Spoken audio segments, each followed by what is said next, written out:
So we want to hear about your case, Guy. Sure. Redouane will present the case. Just one word, because I know that it's really difficult to organize 5-6 live in the center. And I really want to thank all the team because everything was perfect. And it's really great pleasure to work again with Kambis. We used to work together, but since the pandemic we cannot. So it's the first time I think since 3 years. Huh? I think so. So he learned me some new tips, and I learned him some new also. And Yes. It's good to work again. So it's really a must when you work together like this. So Redouane, I let you introduce the case. So it's a 59 years old man. He was a former smoker. He has dyslipidemia. He has effort angina. The LV function is good. So on the baseline angiogram, we have a severe and calcified coronary artery disease. Next, with a severe and calcified lesion of the bifurcation LV and diagonal. Next. So, so you've seen the description of the patient. So Redouane just said that they were facing calcified stenosis on the bifurcation with the LAD and diagonal. Next, please. So you can see again the lesion, and there is some flow to the distal RCA. Next. And this is a distal RCA where you can easily notice all the calcification on the course of the vessel. So what the team here in St. George did next, so this is another projection. Next. So you can see the calcification. I think we have 1 point for the GCTO score already. And next. Okay, so they did already the LAD diagonal bifurcation, and it was very difficult, so they need to use a rota. And after that, next, they made some T-stenting. bifurcation technique. It was a T-stenting. A tap technique. Tap technique. So we will long stand on LAD next. And this is the final result after the rota. Okay. And the stent. Next, I don't know if there is, yes. So And the final result. this is the final result, and Laurent did a very good last shot to show us the collaterals from the septal to the PDA. So here we are. What we can do before discussing your strategy is maybe to show you our dual injection, or you want to discuss it like this. But I think it's maybe better, Kambis, to discuss the dual injection. I agree. Let's move to the dual. Okay, this is a dual. So we have 1.5 AL1 guide, AL 1.5, and EVU 3.5. This is a dual injection. You can see almost a CTO length for more than, let's say, 35 millimeter, and some island in the segment 3 of the RCA. So surprisingly, the CTO was not so long that we thought, and still the calcification. We can show you another setup shot. Next. Yeah, here as well, we analyzed the collateral connections, and yeah, we have the septal takeoff before the stent, and then there are some in between the stent. Next. Okay, stop. That's where we stop. So we are here. Maybe you can see again the bilateral. So go back, maybe two picture. Yeah, perfect. So actually we are in that situation. So I think we have some blunt stump. Yeah. Maybe some small flow, as you said, some Iceland. And the good thing is we were afraid that our distal cap was at the bifurcation. But then with the bilateral injection, it's a little bit better for us that we have a landing zone, and the length of the CTO segment is a little bit shorter than what we thought. Yeah, absolutely. So at this part, what is for you your strategy here? Okay, Alex. I think that is a good example of how things change over time. I mean, with the dual injection, we have some additional information compared to the diagnostic exam. So according to your dual injection, we can assess that there is a proximal cap that it seems tapered, then the length of the lesion seems less than expected. And then I think that accordingly to this consideration, we can suppose to start with an antegrade attempt. Yeah, well, and before the dual injection, what was your strategy before the dual injection? No, more or less the same. I mean, just some concern about the length of the lesion, because from the diagnostic exam, the only doubt was related to the length of the lesion. But we already seen calcification inside. That could be the main problematic issue that you have to deal with during your procedure. But in terms of first strategy, I think that it has not changed. Freddy, do you have some comment? I fully agree. I mean, I think there is clearly an antegrade, first antegrade approach, and then I have no idea what about the collaterals in the other projection. Do you have other projection for collaterals from septals, just to see? Yeah. Fais la suivante, s'il te plaît. Yeah, we will show you again. No problem. This is a projection for the collaterals. So there is some. There are some. There are quite, well, as usual, many, some tortuous, so probably not so good. Anyhow, so I would say that definitely antegrade approach is probably the best strategy, no? Yeah. Then also, I think there is a good way to for a central cap. Maybe also even IVUS guided, maybe. Yeah. Probably. You put the IVUS there in the branch. Yeah, but I think that the problem is how to direct the wire is not really the main problem, because the vessel course is well known. It seems that there is a tapering into the proximal cap. Maybe one possible problem could be related to the support.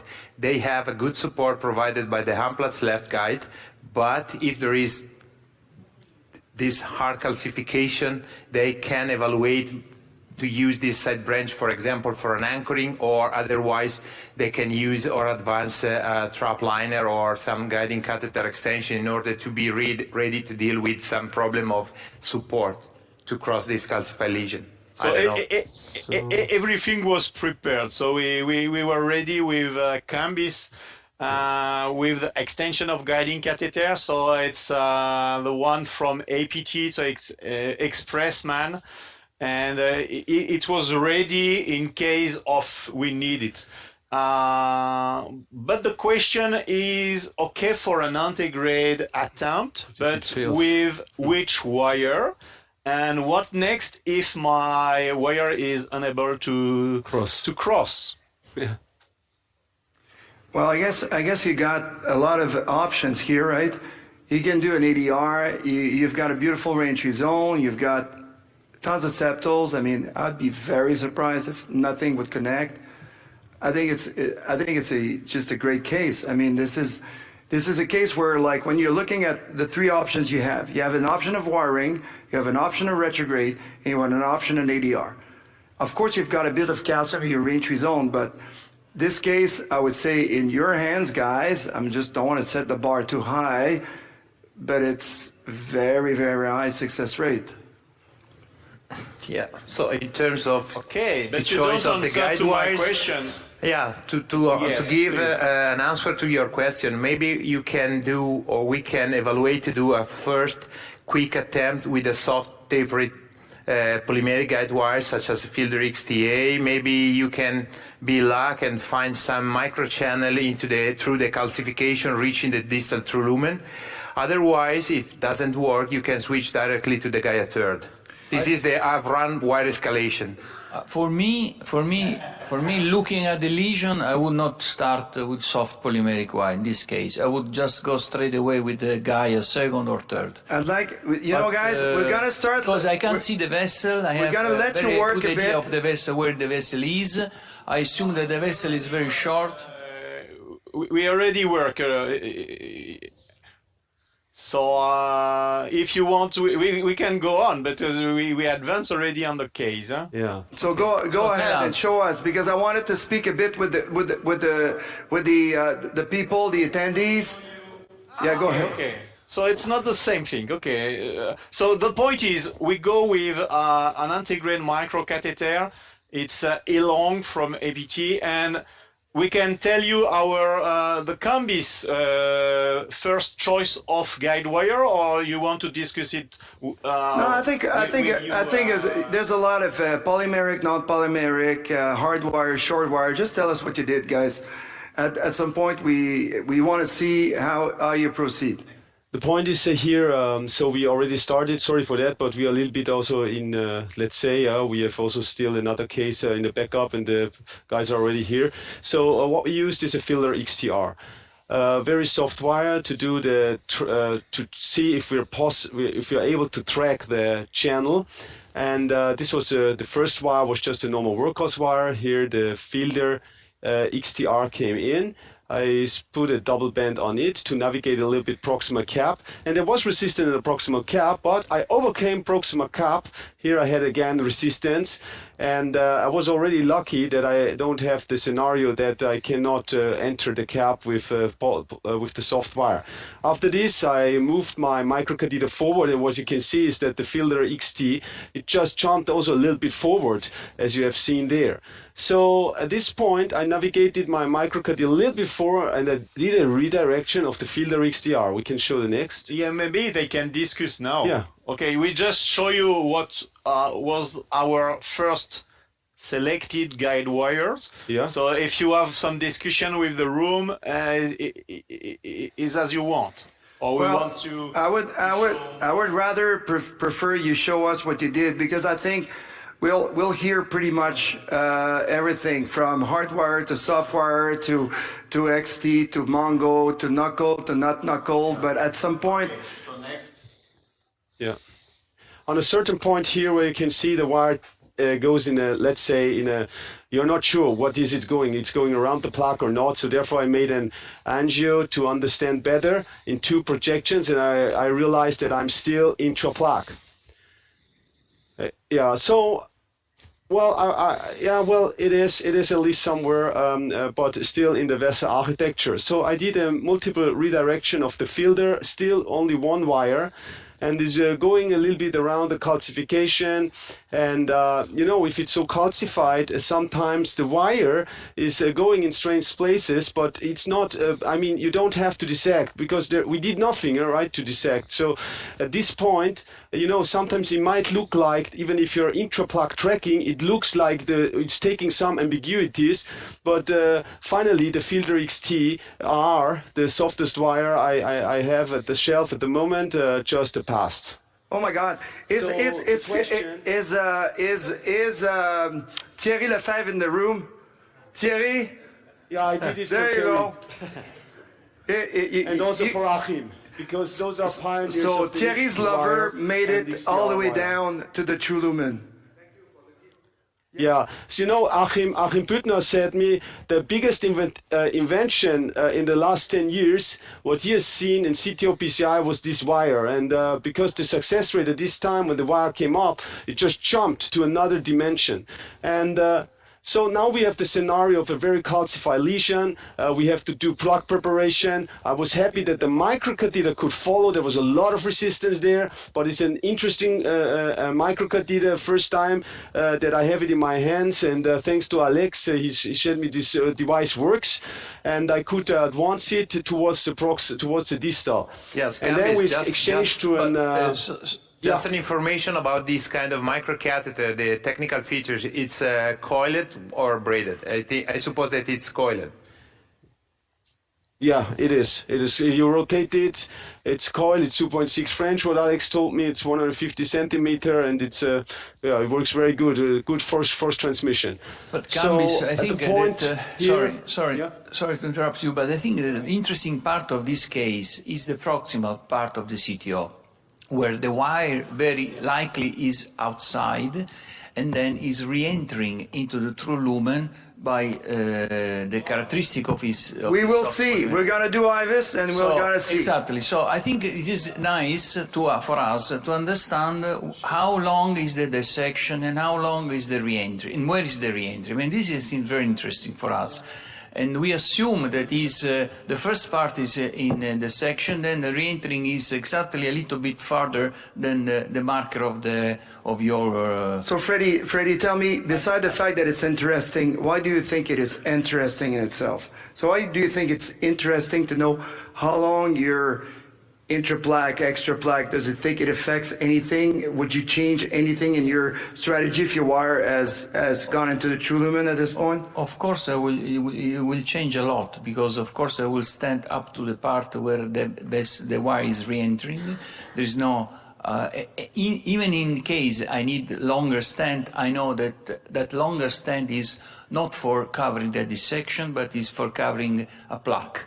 So it's totally different business. So, but I need to know how long is the dissected part where the stand will be connecting the true with the true. And I think that this is very important to me, also for the assessment of the lesion. So so the point is that you would like to know where you're going, where the true lumen is. Where the wire is re-entering. Yeah. At which level is re-entering. And I assume that is re-entering around yeah, in the distal right, 25 millimeter below the entry point, I think. Because according to the progression of the wire, it seems to be that it's much straight, and so this section is not distal at the PD, is not proximal, but is roughly at 20 millimeter. Freddie, please allow me to comment that, because in these calcified vessels, you sometimes have a residual lumen, as long as you still have a lumen that is left or right of the calcium. And sometimes it's first left and then right, and sometimes it's below the calcium, sometimes above. True. So this wire is from the beginning to the end only intra-plaque. Yeah. No, it didn't I actually agree with you, enter. Hakim. I think that this is a filter XTR, so it's a very soft tip wire. So it follows just the microchannel into the calcium, but yes. I don't think that it goes I like when outside people and then think, it re-enters. but you know, the beauty is that we have IVUS, we got Yes, IVUS, of course. and we got to know. So please, guys, let's save some time. We do IVUS because we need to know. Some people think that they went I think Stefan, I think you really don't see all the calcification that we are facing. It was really very exceptional. I think that the microcatheter will cross, and we can't do IVUS like this because nothing is going to cross. Of course, we never do this. Alex, you never. I just want to make sure that you're not assuming that I was thinking you would bring an IVUS through calcium without predilation. But I'm just saying that if you need to do your rota, if you need to do whatever you need, just do it. But please, before stenting, we want to see an IVUS because we want to understand what was the track of that wire. That's the point. No, I mean, so do you really want to see it? No, the idea is this, that because so we can show you. We want to see it. Alexander, because the wire is soft wire and the wire did not bend, it is very likely to be that, as it was said before, it is within the intraplaque. And this. So you guys roto? You guys roto with yes. What size of burr was that? The problem was that we could not advance our balloon anymore. We tried multiple times, even with extra backup wire, and then we went up front with a 175 burr. Had a lot of work to do, the 175. And well, then we did a pre-dilatation with 3.5, and we can show you the IVUS. Yes, but once again, the occlusion is short, the calcification is short, is right there. Then the rest of the vessel is okay. Yeah, we will show you. Okay, so you can see, so the bear was 1.75. So we are here in the RDP. You see a lot of calcification, a lot of shadowing behind. It's just the level of the crux. So you see here the bifurcation. And we will advance a bit more. It's very difficult to assess the size really of this vessel because you have so much shadowing, but it's at least a 3 millimeter where there is no more than 180 degrees of calcium that is bothering you. Here you see a large, Very large remodeling. That's a foral vessel there. Always yeah. We are really with a mixed plaque, a lot of microcalcification, a shadowing that is all the way, but you can appreciate on the other side a pretty normal vessel actually, and we can advance a bit more and you will see here rather than 180 than 360 degrees of calcium. There were some cracks in the plaque. You see some perhaps thrombus or softer plaque on more deep calcium. And if you were ever wondering what we call a reverberation, this is a good example here where you will see that this superficial calcium and this second echo here are actually at the same distance. So this is really ultrasound bouncing, going back to the catheter and going again, giving you a second echo that is just an artifact. But that's a way also to appreciate. It means superficial calcium. This is thin calcium. Thin and it superficial. Is rather superficial and thin by OCT. The cross-correlation analysis were showing that it was less than a half millimeter, 500 micron. So we can continue all the way up to the right coronary artery that is becoming more than 4 millimeter, and you see some mixed plaque and thrombus here, and again nearly 360 degrees of calcium, but it has been nicely cracked and open with the 1.75. So Gabriele was right. It's an intraplaque crossing all the way down to the true lumen. So it's all. So when people are referring to extra plaque or intraplaque or true lumen, false lumen, remember that basically when you're talking about the CTO segment, that's where we talk about plaque or extra plaque. But at the end, when you end up into the true lumen, that's a true lumen. So it's just your subintimal. So the true lumen is to subintimal what the plaque is for extra plaque, basically. It's the same concept, but it's not in the same segment. So here you can understand that the wire went from plaque to true lumen without tracking outside the plaque, which is good news. And since so you guys, I assume that you guys are ready to stent, or you're already done it? Yes, yeah. We just placed the stent, so it's Firework Liberty from Microport. It's a 3.538, and that. Actually, Alex, utility of doing... We have a question. Sorry. Can I have a question? Yes. Thank you very much for the superb technique for the Kambis. But did you tell me you use 2 guide wires for the rotoblator, if I understood correctly, or just one? No. we use one. For the rota, and then we place a parallel wire. It was a Scion wire, extra support. Okay. In yeah, parallel, sure. And then we remove the rota wire. Oh, thank you very much. Yes, that's a question. It's just to increase the support. There's a dissection. You wanted to comment on something, Gabriele? Go ahead. No, it's just questions. Just for the discussion, I think that before starting this procedure, according to the previous image from the diagnostic exam and also from the dual injection, how many of you would have thinking to achieve a recanalization of this very calcified lesion with the filter XTR, that it's the softer guide wires that we have. I mean, there is no general rules. Someone suggests always to start testing the lesion with the soft polymeric guide wires. Others suggest to start, such Freddie said, directly to deal with calcium, for example, with a Gaia second. So, what's your opinion? You always start testing the lesion with the soft polymeric guide wires or not? I would say, because it was incredible. It's a 0.6 gram guide wires that cross a so calcified lesion. It's very interesting and educative case. I think there's a lot. We cannot, because you're asking me the question, I think we cannot dichotomize things with soft polymeric or any others. I think when you stay within soft wires, tapered wires, there's a lot of other wires that are in that same family. Judo wires are 3 grams, they're tapered.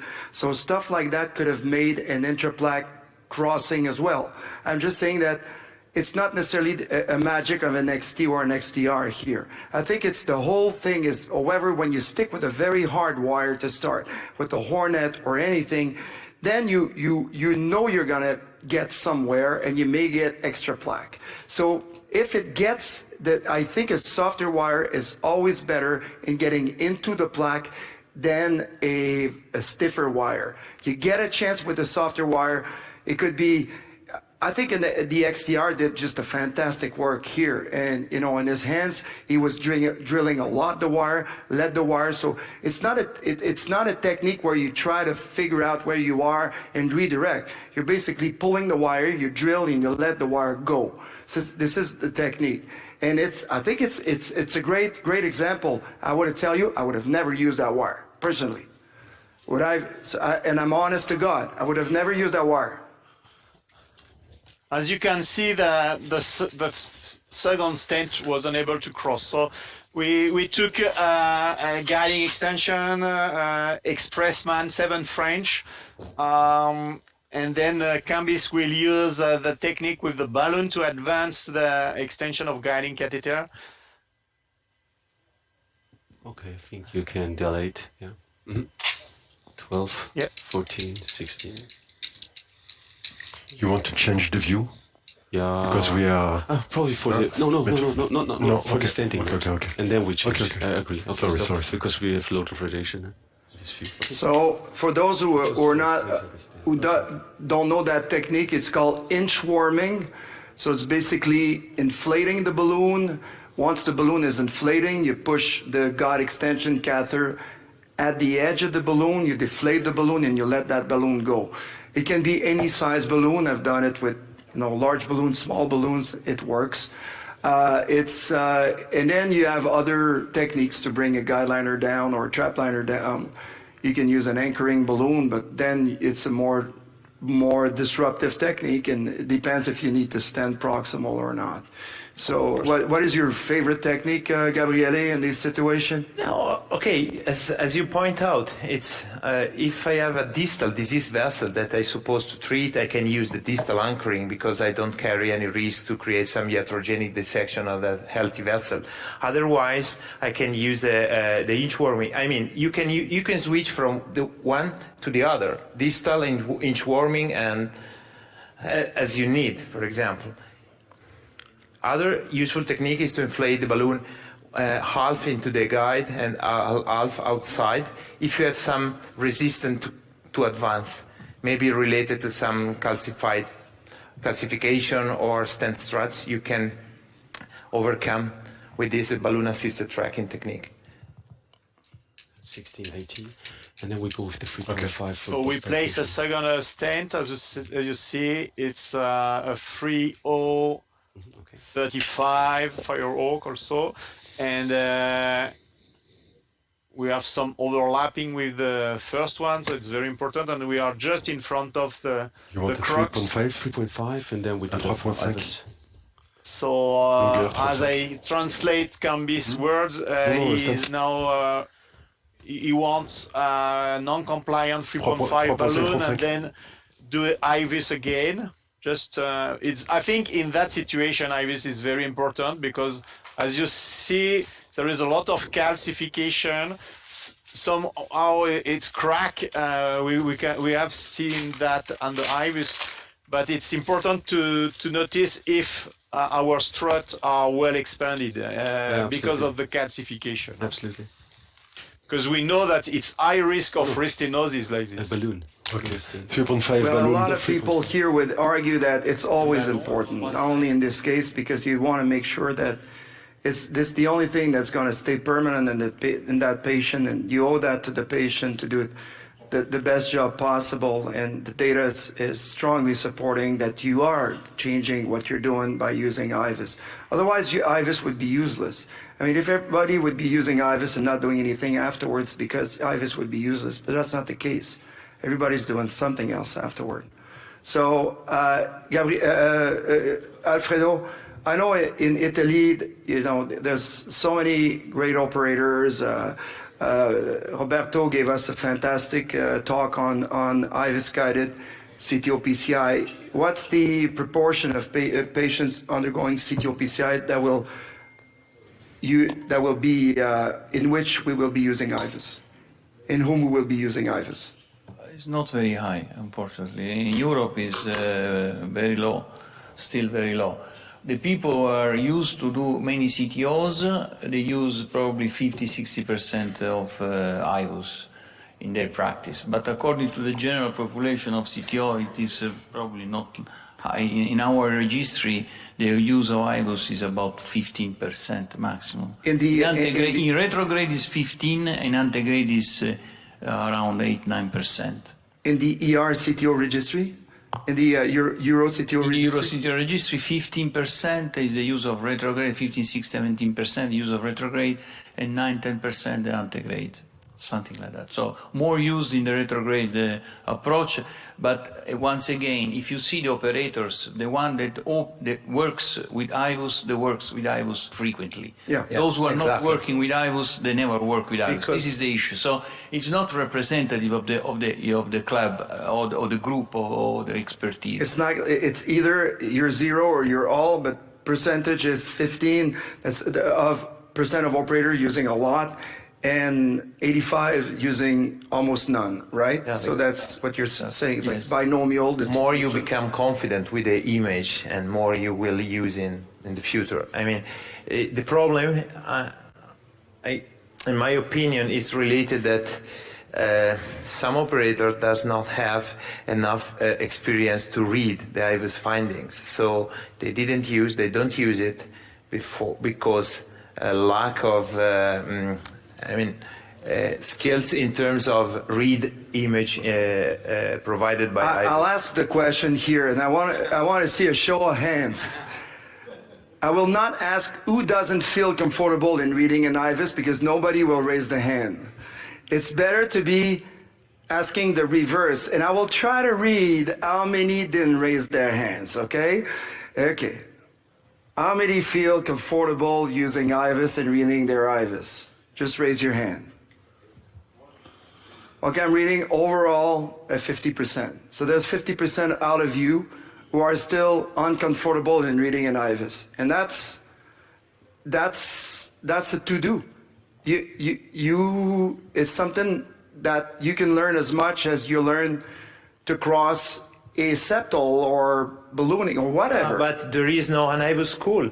I mean, there are a lot of meetings focused on CTO and bifurcation and blah blah blah, but there is no an imaging school. It's not right at all. There's a lot of physiology and imaging. There's a beautiful course called OPCI in New York with Ziad Ali, where they show. School. You mean CTO. School. CTO. But there's no school of CTO. It should not be a show. It should be focused on education. You mean in schools, in programs? I think we're not doing a good job enough with our fellows to show them a systematic IVUS. Yeah, exactly. When they're coming out of training, they haven't done enough IVUS. And I totally agree with you. Not at Emory, I can tell you. They do a lot of IVUS. Fine. I'm from South Africa. I think we should ask Masayekhi Yamane what he thinks about how to improve lots on physiology, lots on how it's done, why it's done, and indications, but very little on what is for today. And I think it's a very good point.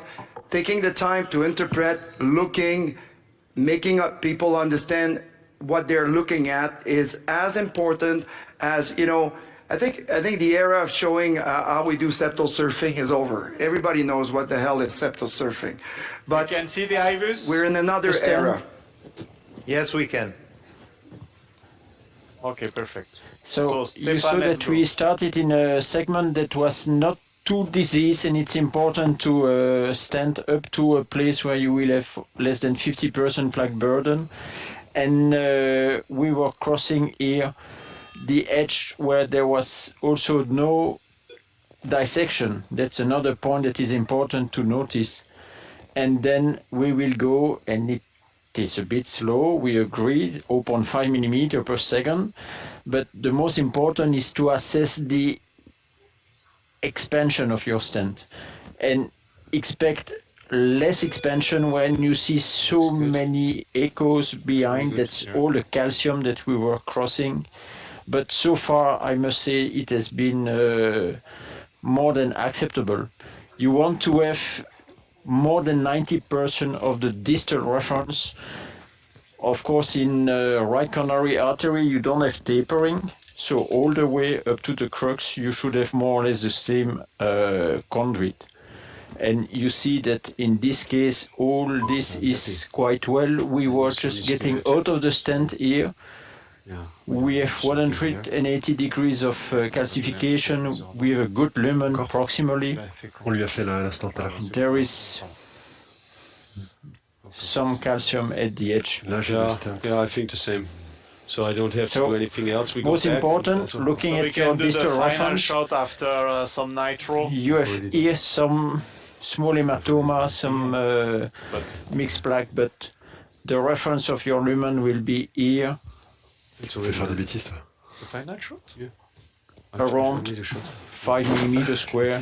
That's 4.5, and all the way in the stent from this point you have more than You don't want what you have distally, and you see the expansion. It's never going to be circular with so many calcification, but everywhere it's very well expanded, and at this region and it the might be MSA the is about smallest part. 5.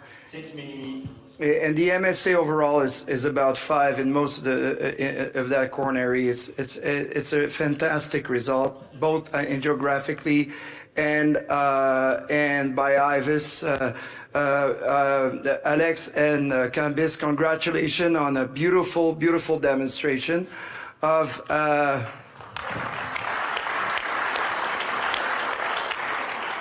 I wonder if you guys have a dissection in the proximal right. Do you see this? Yeah, but that's what we wonder with the IVUS also, but One step. Précédente. I think at the end of the injection you could see it. It's where the guide is. Can we? Yeah. So you know what? I will IVUS it. Okay. Yeah, it would be very interesting to look at. But And I think I don't have to. A new wire, huh? I don't have to IVUS it Nah, because it's normal. the wire has already a problem there. yeah, if your wire's not going, I think you have your answer, right? Yeah, I think so. You know, this vessel is extremely diseased. You've got like eccentric calcium. And if you look at the previous run, can you run the IVUS to the proximal? You could see right Sure, there sure. next to the guide. Right there. We don't see up to the guide. Look at this. It's Go back a bit calcification. more. Right there. I don't know. Could it be? It's very difficult to say because we don't see the guiding. Large there, right? So it's some calcification, so some Not entering. shadowing. Tu veux plus It's my gift to you. Compliments of Asahi. We hear Paul in the back. That was Paul. You can recognize this guy. This case is pretty much done. Yeah, Paul is very happy because his live case will be on time. Yeah, great. He was very afraid about that. He came into the lab. We have then still start to to prepare our patient. So he was already ready to go, but I just stopped it. He said, "No, it's not yours. It's ours." You know, we cannot thank you and Alex. I think at this point we gotta go. We gotta let you finish the work. We're sure it just needs a little more stent, and I think for the assembly it's not that big of a deal. We're gonna move on to the talks and to be prepared for the live cases to follow. All right? Great. Thank you. Thank you, guys. Beautiful. Congratulations. Thank you. See you afterwards. I do manual. You go manual. Yeah, there is this. Yeah, I think there is dissection. Yeah. Okay, so agree and hematoma. Hematoma, sure. Okay. Also, So yeah, do you have some 4.5, 20? Yes. 4.5. Can you show me the last angio? Perfect. 4.5, 20, 23, 24, something like that. Or 4.0 can be also good, but I think. Yeah, we are 4.0. Yeah, it's okay. We can do both. 21. Yeah, perfect. You don't have to solve everything with this thing.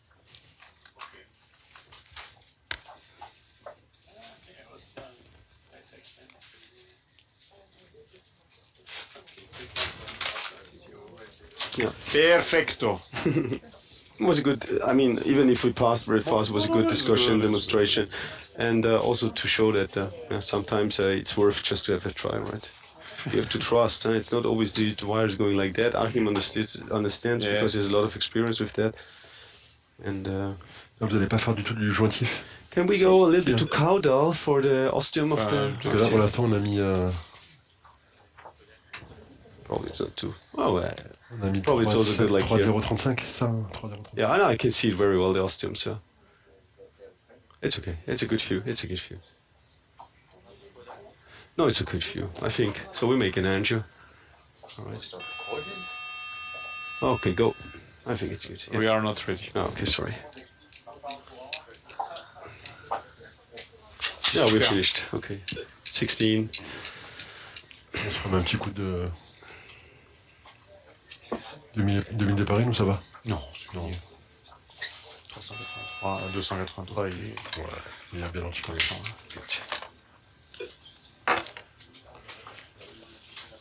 All right. Do you want the extension? What? The non-compliant, tu mean? Non, une extension pour qu'il mette son stent entre les deux là. Je suis pas sûr qu'il veuille mettre un stent entre eux. D'accord. Il a pas couvert toute la. Non. Il veut rester comme ça. I'm finished. Okay. I don't need even IVUS. Should I do IVUS? No.